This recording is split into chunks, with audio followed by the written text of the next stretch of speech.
Здравейте! Тема на днешното наше ревю е изпарителя Koning Ithaka. Ithaka е оригиналът на гръцката фирма Golden Greek. Това е негово доста добро копие с едно-две изключения. Средна големина е на външен поглед. Ето и друг Koning.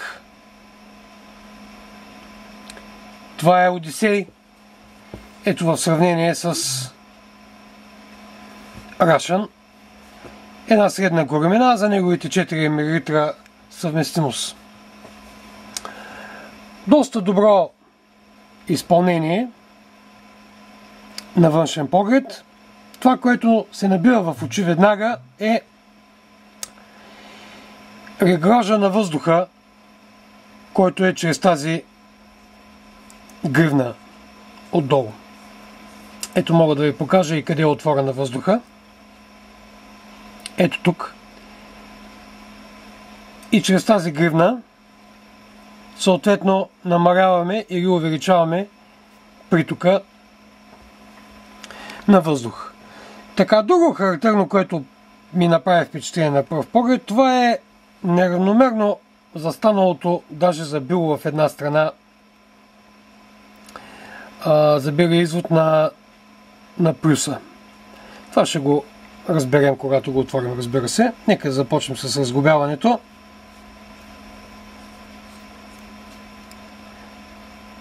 Доста добро уплътнение с гумената гривна. Следваща част горната капачка.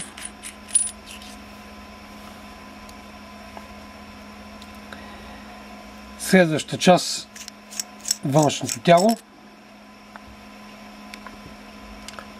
Външното тяло е съставено от 3 части.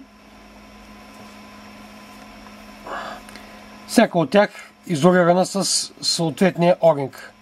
Това е едната част. И прозрачното тяло с долната част. Ето.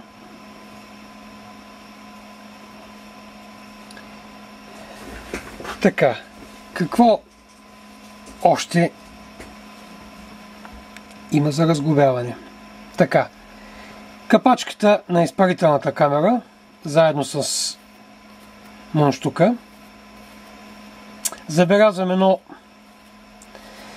трудно развиване. Резбата не се върти идеално леко, но предполагам това, когато има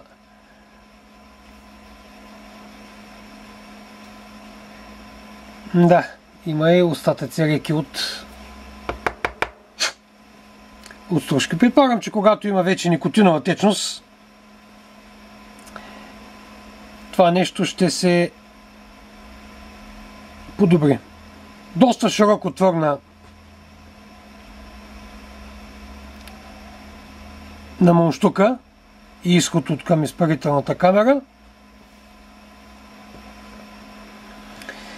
Така. Следващия елемент е самата изпарителна камера, заедно с... Добре е, когато развиваме и завиваме, да държим на тези места, както и тук.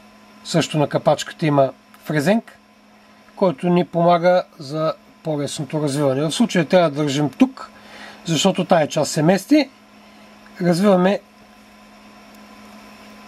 от основата държача на изпарителната камера.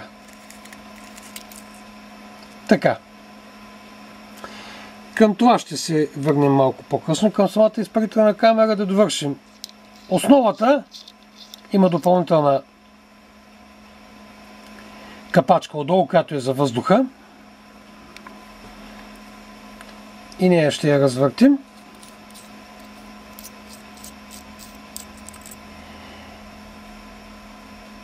Отвор за въздуха, който излиза и тук вътре.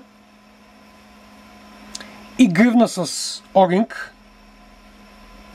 Ето тук. С който всъщност осъществяваме реглажа на въздуха и винт, на който тя да се върти. Добре, да го подготвим за сглобяването.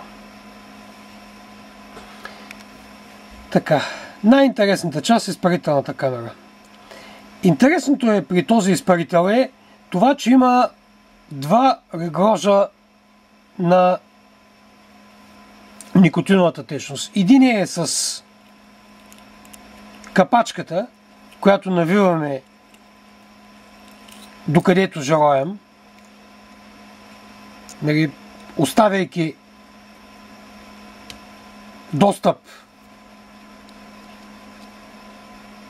на никотиновата течност към фитилите, и допълнителен реглаж е тук. Това, което е интересното е, има още една дупка на тази гривна, която ще сварим ето сега, за да я видим по-добре. Самото разглобяване на тази част е малко недобре направено според мен. Така, ето е гривната с отвор от едната и от другата страна за регулиране на въздуха. Така, самата изпарителна камера. Виждаме два фитила, които продължават съответно удължени с заварка към плюса, изолирани с керамика от държача, и два електрода, които са хванати на минуса, ето ги,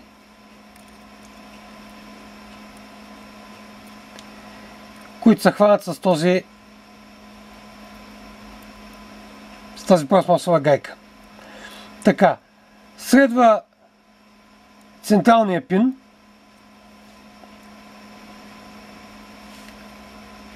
и под този оринг са проводниците, които са за плюса. Ето тук забелязваме и въпросния луфт. Ще го разберем нататък. Сега, какво имаме тук още? Имаме развиване и завиване, реглаж на плюсовия пин, който е много хубаво, стига да не се върти чак толкова лесно. Но надявам се да не стигаме до там. Така, да откачим леко намотките, в случая, които са на плюса,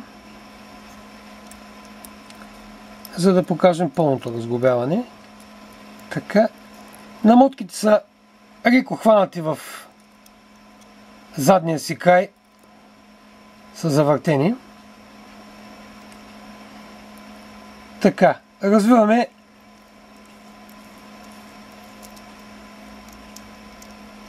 и този винт. Така, сега намотките са вече свободни от едната си страна. Развиваме и гайката, която държи минусите. Не знам защо не са сложили пластмасова гайка. Защо не са сложили метална гайка, т.е. но върху това ще поработим. Така, ето ги и двата минусови края. И тук леко откачаме намотките една по една. Ето едната намотка, ето е и другата. Така, дърпаме ги на една страна. Какво имаме още тук за разглобяване? Така, това е пина за въздуха, централен, към който се завива и съответния му накрайник, който е за навънка. Керамичното тяло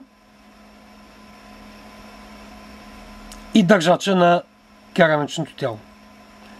Така, какво е интересно има тук, за разлика от Одисея?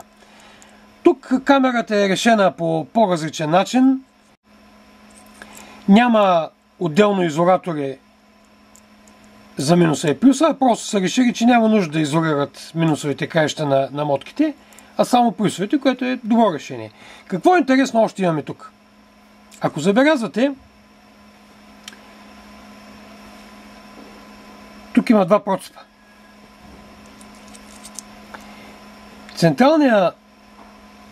Винта на централния пин, по-скоро гайка би го нарекал, на централния пин също има два изреза от двете страни. Вероятно, с помощта на това нещо става допълнителен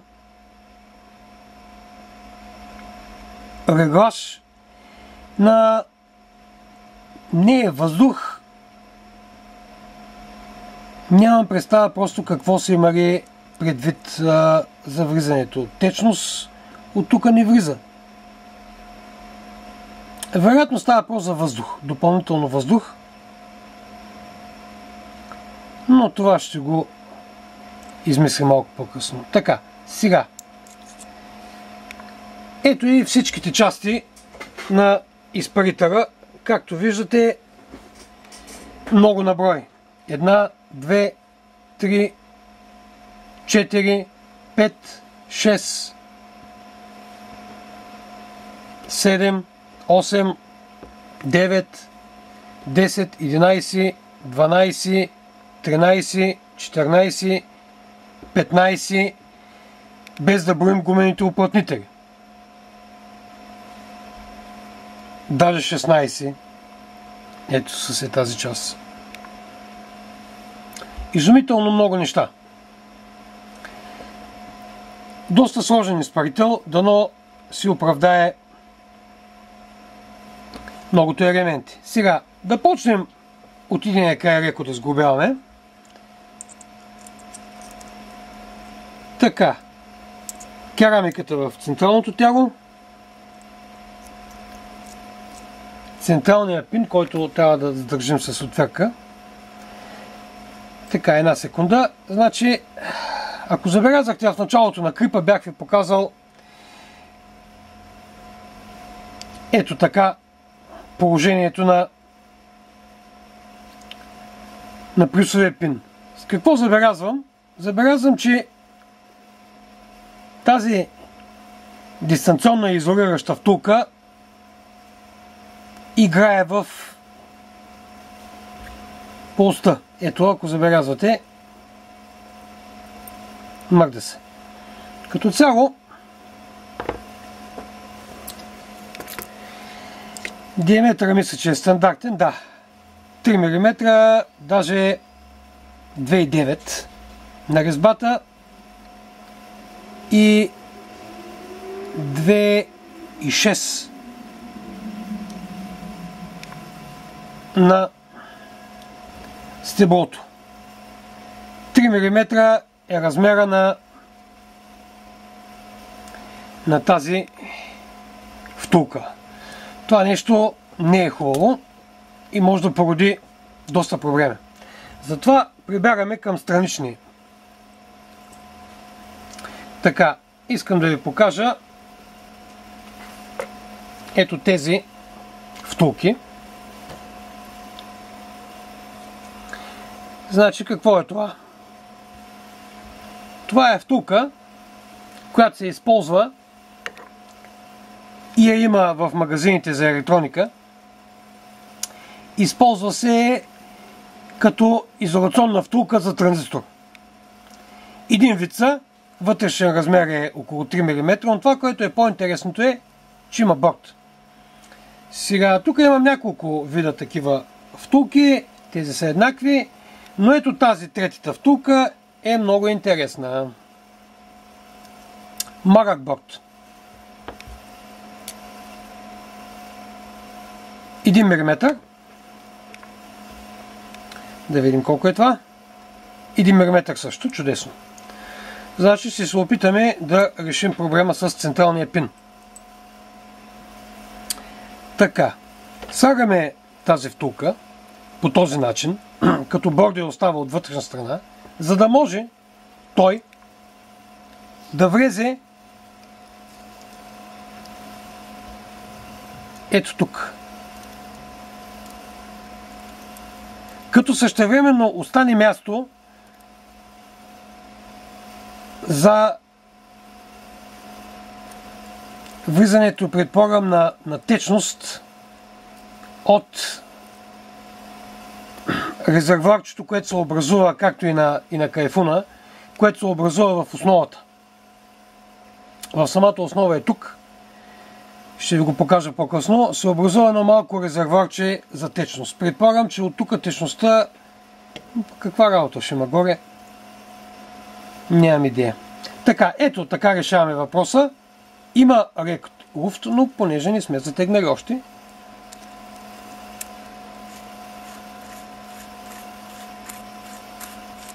Така. Завиваме, като гледаме изразите на пина да останат така, че да се виждат отворите в керамиката, които ви ги показах преди малко. Значи стягаме тук хубаво и ето, както виждате, няма абсолютно никакво движение и пина е центриран, с което решаваме проблема с мърдането на централния пин. Сега, от тук нататък какво трябва да направим? Трябва да подготвим два нагревателя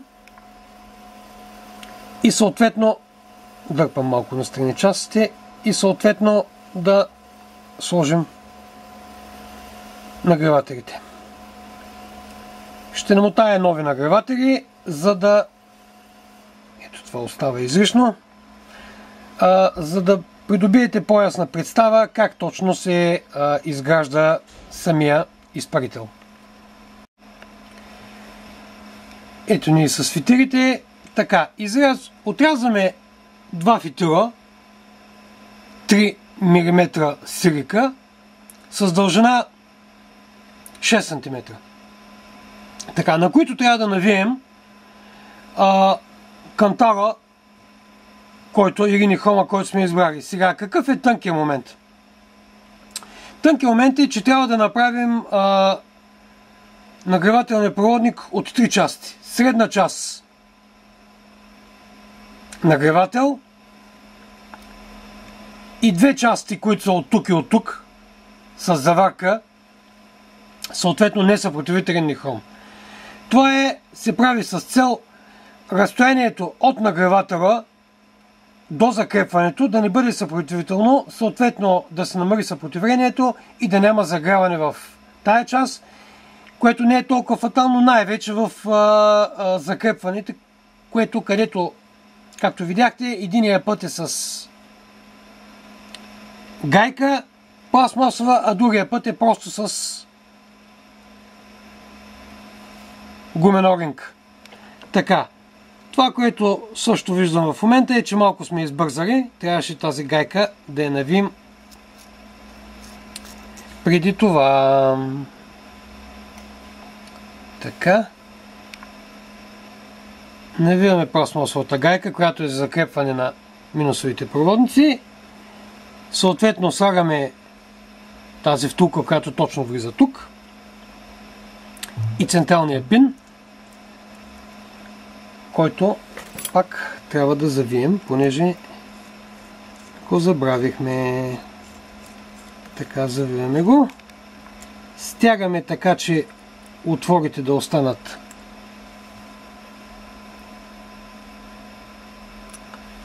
ето тези отвори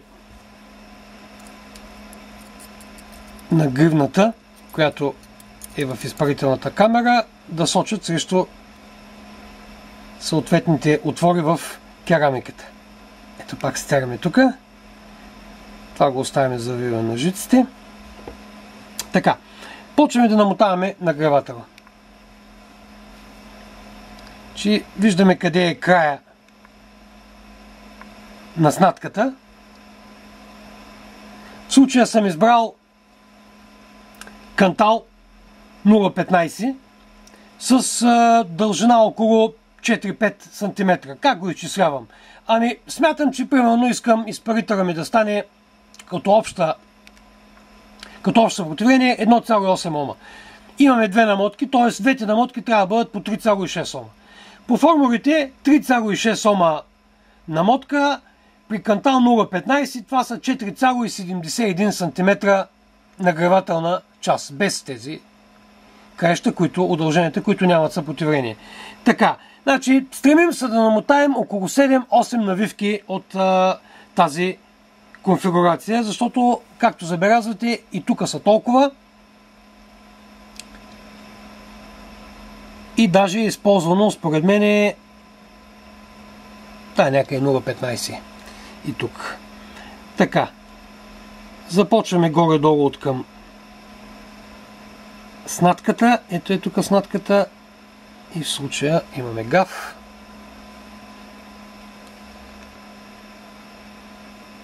Така. И почваме да навиваме. 1, 2, 3, 4, 5, 6, 7 и даже 8 навивки. Да ги преброим пак. Значи 3 и 3, 6. Да, може да развием. Са особено удачни, както виждате в единия край се откачи. Ето намотахме навивките. Съединяването на кантал 0,15 с несъпротивителен проводник Nichrome 02 е много пипкава процедура. При самата заварка не винаги всичко става както трябва. Така, слагаме намотките. Ето, както виждате, намотката е готова. Тук и тук има съединения. Ето ги това и това са заварките. Слагаме единия нагревател.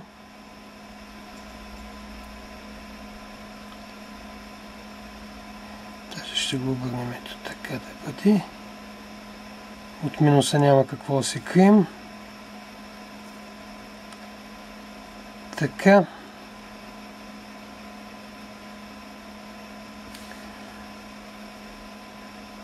По 8 навивки станаха, което не е толкова зле, но ако са по-нагъсто, съответно ще съберете повече. Така. Най-напред минусовите краища. Сваляме ги да регнат под самия фитил и ги увиваме тук. Ето един път така. Ето и втори път така. И стягаме пластмасовата шайба. Остатъците съответно ги изрязваме. Оставяйте по-дълги краища на несъпротивителния Nichrome, защото всичко може да се случва, както и на фитила. Фитила по принцип се реже тук така някъде. Около 6 см са необходими фитил, но по-добре малко повече и да го изрежем накрая. Така, сега плюсовите краища. Този път трябва да внимаваме проводника да е под фитила, за да не се получи късо от капачката, която завиваме.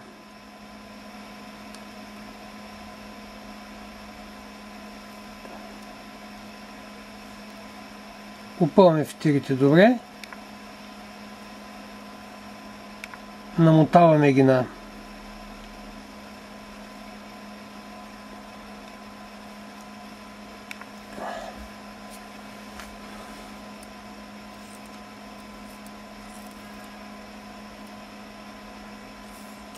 централния пин. И даже, ако имате желание, може задните им краища рекосни клещички да случите няколко пъти. Както беше в оригинала.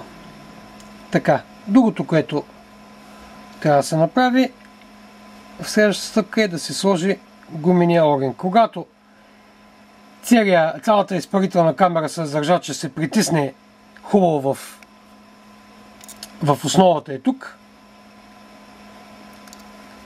Съответно ще има и добър контакт. Но във всички случаи вие стегнете на него място намотката,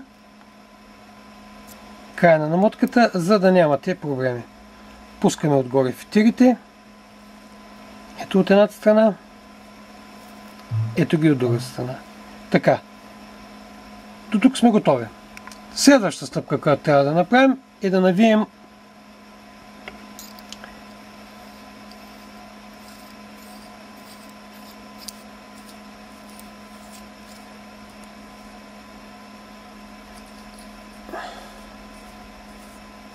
така трудно тръгна.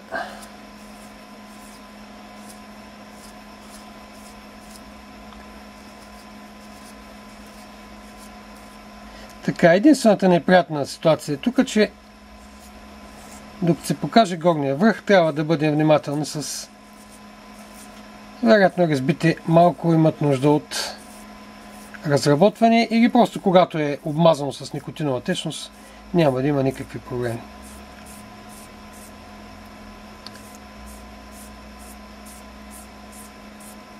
Прекарваме долу. Каква е целта на тези два отвора? Вече ви казах. Един и втория.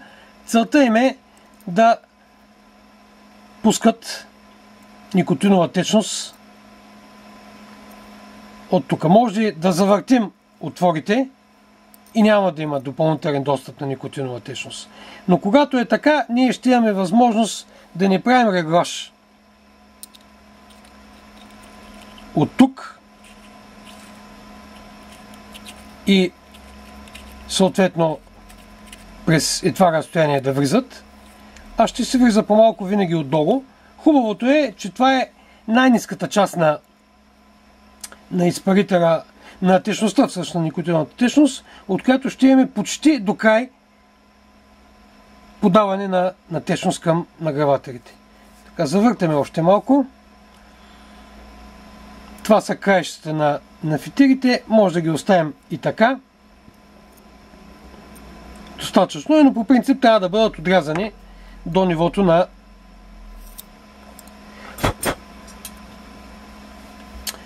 на гумения огънк. Така, следващото нещо, което трябва да направим,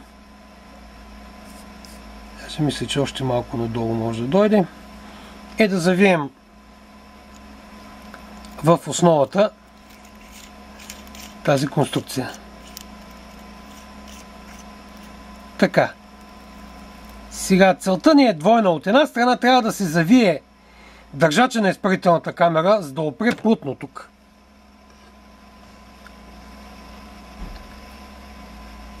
От друга страна трябва цялата конструкция да се затегне и с тая гривна, което е малко въпрос на свикване докъде трябва да се затегне. Ето аз ги върта заедно, но тук в един момент спира.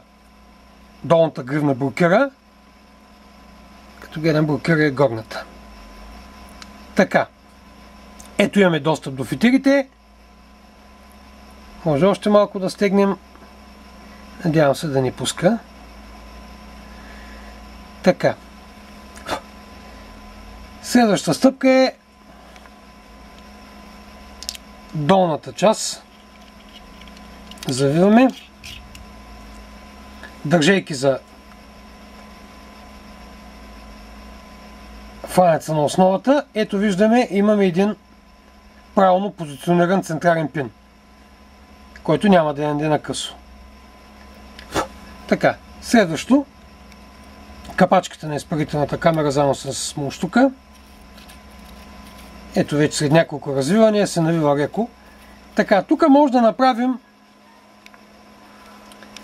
да оставим допълнителен отвор, ето това разстояние, тук, откъдето течността стига до фитилите. Това и в последствие може да направите, когато изпарителът е завит изцяло в конструкцията, хващайки просто и леко развивайки, преди стягането с финалната капачка, леко развивайки мунщука. Така. Сглобяване на външното тяло. Добре изработено. Стяга се чудесно. Втората част и третата. Ето. Тук резбите са перфектни. Единствено, просто и тук имам в тази резба. Имам малко съмнежи, но в край на краищата колкото толкова. Така.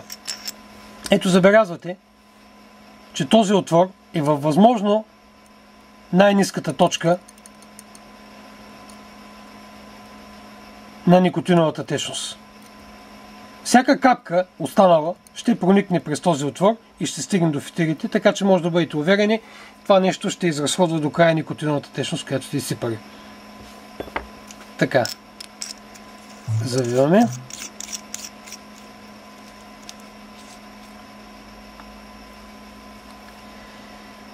Сега, момента на зареждането. Момента на зареждането ние малко го пропуснахме, трябваше да намокрим добре фитилите.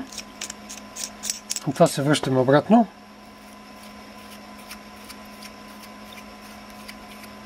Ето. Резбата тръгна леко.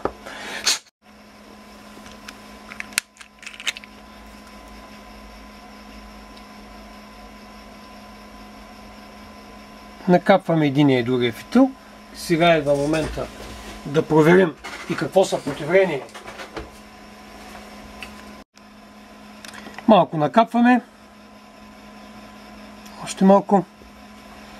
Може да проверим в този момент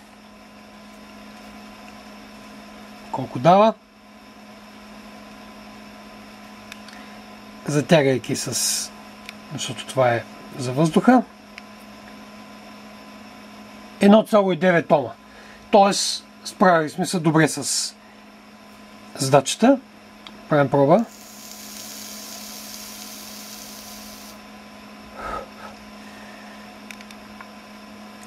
Продължаваме с сглобяването. Още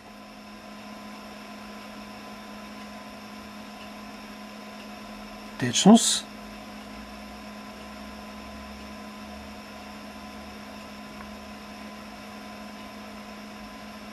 Не щадете много течността.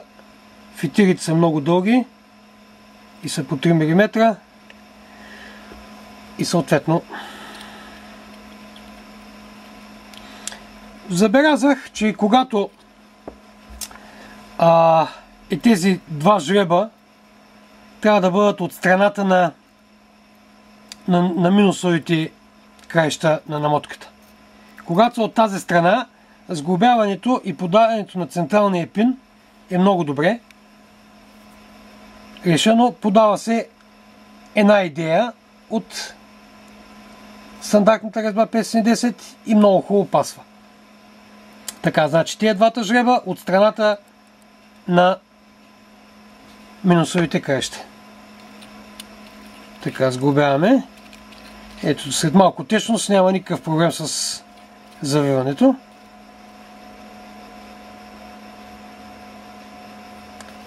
За сега ще оставя рек. Отвор, така, централното тяло.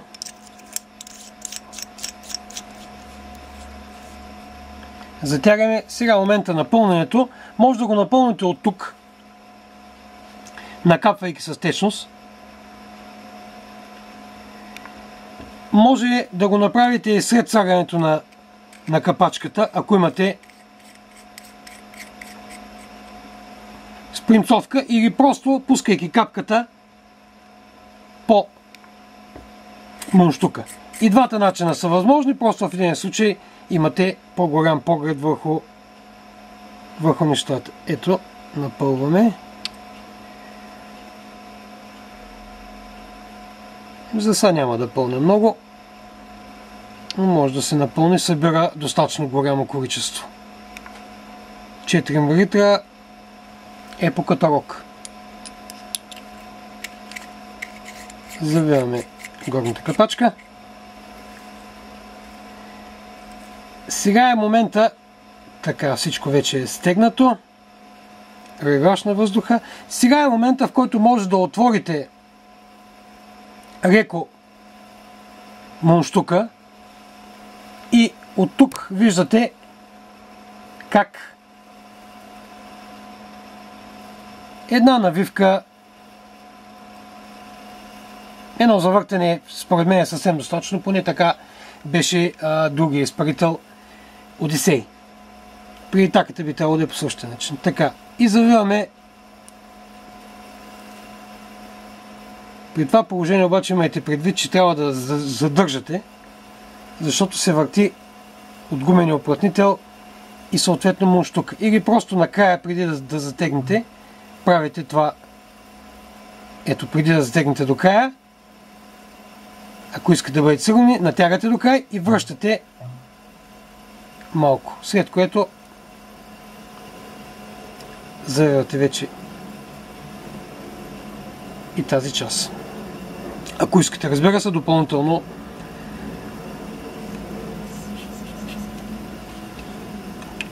да видим какво сме направили. Отново проверяваме 1,9 Ома. Значи аз се намаля мощността на около 9 вата.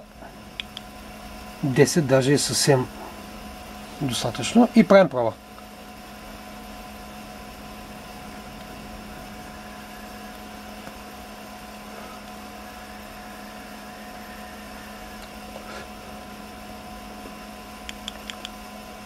Може би на 10 вата ще е по-добре.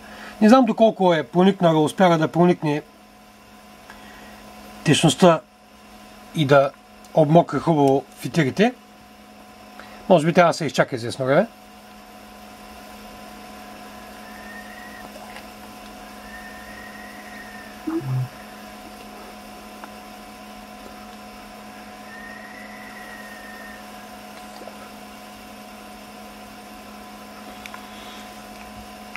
Хубава пара. Може би трябва да се регулира въздуха малко. Да видим. Ако го позатворим въздуха. Тотално не. Единственото място за влизане на въздуха е през този отвор. Така. Да. Някъде по средата. Да.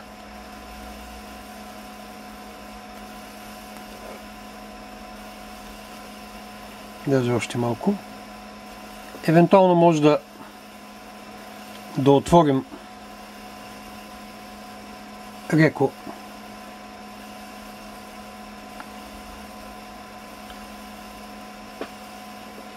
и изпарителната камера.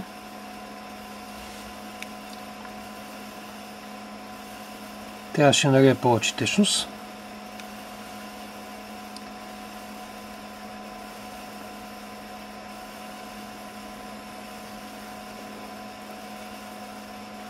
Да, подобри се.